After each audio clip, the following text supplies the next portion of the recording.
నాని ఏం చెప్పాడు డైరెక్ట్ కొత్త డైరెక్టర్గా మీ దగ్గరికి వచ్చినప్పుడు హ్మ్. మిమ్మల్ని ఇంప్రెస్ చేయడానికి ఏ పాయింట్ ఇంప్రెస్ చేసి మిమ్మల్ని దగ్గర అయ్యాడు నాని? ఏం లేదు ఈ మధ్య నువ్వు బాగా డల్ అయిపోతున్నావు. కొన్ని ఎక్స్‌ప్రెషన్స్ కొంచెం వర్కౌట్ అవ్వట్లేదు. కొంచెం ఎస్ఆర్‌కెళ్ళినప్పుడు ఉన్న ఎనర్జీ ఏమైపోయింది. మళ్ళీ ఏదో ఒకసారి తెద్దాం అన్నాడు సార్. అంతే. కానీ మీ సినిమా 'రాజా రాణి' వారు మాత్రం ఇప్పటికీ చూస్తుంటాం. అదే సార్. అంటే ఫన్, విలేజ్ ఫన్ అవును. చాలా కాలం నడిచింది. ఆ కరోనా బిఫోర్ అయితే నేను 2, 3 సార్లు చూసాను సినిమాని. అవును సార్. చాలా కాలం విలేజ్ తీశాడు అనిపించింది. అదే. ఆ తర్వాత మళ్ళీ ఇప్పుడు ఇది అనిపించింది. అదే సార్. హ్మ్.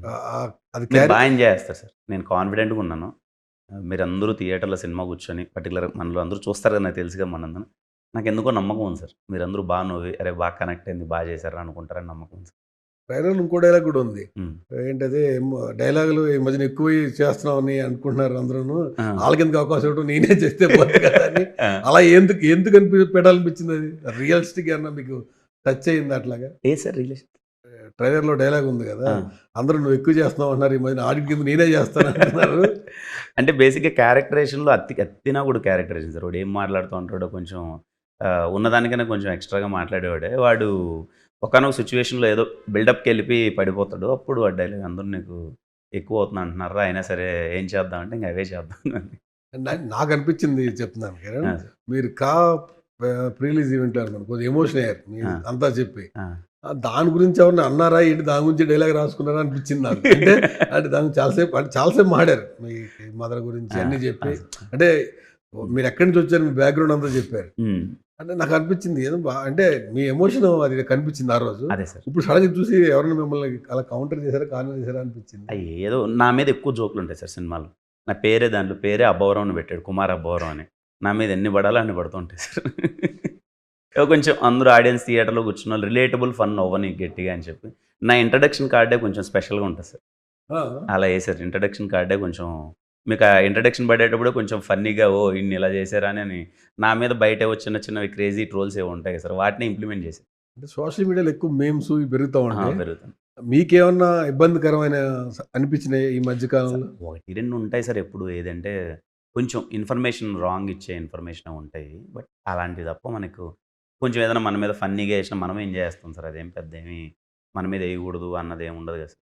కానీ కొంచెం రాంగ్ ఇన్ఫర్మేషన్ ఎళ్ళినప్పుడే అరే! ఇది కాదు కదా! ఇన్ఫర్మేషన్ రాంగ్ ఎళ్ళినప్పుడు ప్రాపగండా వేరేలా ఎళ్ళిపోద్ది కదా సార్. అంటే అది పాజిటివ్‌గా వెళ్తంతే బానే ఉంటది. హ్మ్. ఒకరు సంబంధం లేకుండా పెడుతుంటారది. అది అవును సార్. కొంచెం మనకి హర్టింగ్ అవుతూ ఉంటది కదా! హ్మ్. అట్లాంటిదని మీకు ఈ మధ్యన నాకు ఇది బాగా అనిపించింది సార్ అప్పుడు. బాగా అందరూ back to back cinema, back to back cinema అని పోర్ట్రే చేశారు. అది తెలియకనే యూత్ ఒక 10, 20 మంది, 30, 40 మంది మీమ్స్ ఏసేయడం వల్ల గ్రౌండ్ లెవెల్‌కి గూడా ఏంటంటే, అంటే ఏంటన్నా మా సెమిస్టర్‌కోసారి వచ్చినట్టు వస్తున్నావు, సెమిస్టర్‌కోసారి వచ్చినట్టు వస్తున్నావు అని అదయింది. అది ఇప్పటికి ఏంటంటే జనాలు ఇంక అదే అలాగే వస్తున్నాయేమో సినిమా అనే జోన్‌లో ఉంటారోళ్ళు. అంటే ఒక్కసారి ఏదైతే ఒక ప్రాపగండా గట్టిగా రిజిస్టర్ అయితే అది బయటికెళ్ళడానికి చాలా టైం పడతది సార్. ఇప్పుడు మీరన్నారు ఇప్పుడు మీకు తెలుసు నేను 2 ఇయర్స్‌లో లాస్ట్ 2 ఇయర్స్‌లో 2 సినిమాలు వచ్చాయి రాలేదు. అది నిజం. కానీ వాళ్ళకేంటంటే అసలు నిజం వాస్తవమా కాదా అని చెక్ చేసుకున్నంత టైం ఉండదు కదా సార్. ఎవడో అన్నాడు మనం దానికి అనేయాలి. ఎవడో అన్నాడు అది అనేయాలని ఉంటది కదా! అలా ఇన్ఫర్మేషన్ రాంగ్ ఎళ్ళినప్పుడు అరే! ఒకరు ఇద్దరంటే ఓకే. ఎక్కువ మంది అలా ఇన్ఫర్మేషన్ రాంగ్ ఎళ్ళినప్పుడు అనవసరంగా వేరే ప్రాపగండా అవుతది కదా అనిపిస్తది. ఇప్పుడు పాన్ ఇండియా మొదలుపెట్టి కూడా చాలా మందెళ్లారు. హ్మ్. మీరు చేశారు పాన్ ఇండియా. హ్మ్. అలాంటి టచింగ్ ఉన్న స్టోరీస్ ఏమైనా వచ్చినాయా మళ్ళీ? పాన్ ఇండియా లెవెల్ స్టోరీ లేదా సౌత్ ఇండియా లెవెల్‌లో 4 లాంగ్వేజ్‌లు గాని? Very happy sir. చాలా పెద్ద సబ్జెక్ట్స్ వచ్చాయి.